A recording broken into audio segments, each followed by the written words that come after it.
afternoon mga ka-farmers. Nandito kami sa Nagsangan, Sapang, Mungkada, Tarlac. Ayan po, tingnan nyo po yung ampalaya po nila. Ilang ani na daw po sila dito. Kung titingnan nyo po, ilang buwan pa lang ito. Yan hindi pa siya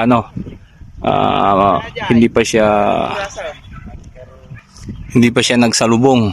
Yan. Pero ilang beses na daw po silang nakaani dito. Ayan ang mga bunga po niya. Ito.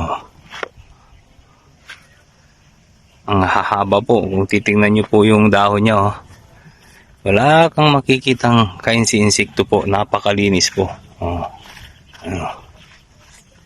Nakailang ani na daw po sila dito.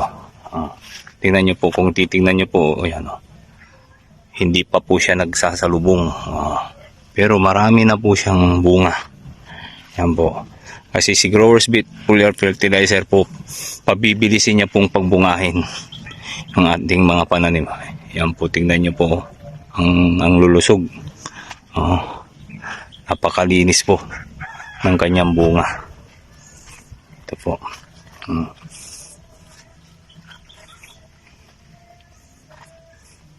So ayan mga ka-farmers, ganyan po yung kayang gawin ng Growers Beet 1000 Plus sa inyong mga pananim. Kaya tangkilikin na po natin si Growers Beet 1000 Plus. All in one na po ito, may insect repellent na po siya. Kaya ibig sabihin, makakatipid kayo sa pagtatrabaho nyo po. Opo, mayroon na siyang NPK, nitrogen, phosphorus, potassium, yan, calcium. Napakataas po ng kanyang calcium. Ayan po mga ka-farmers, anong pong hinihintay po natin po?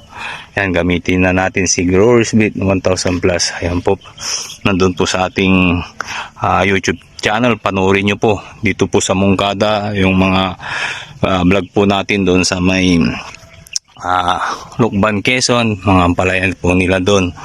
Ayan po, nagpapatunay po na si Growers Beet 1000 Plus po, siya po yung kaagapay natin sa ating mga pananim.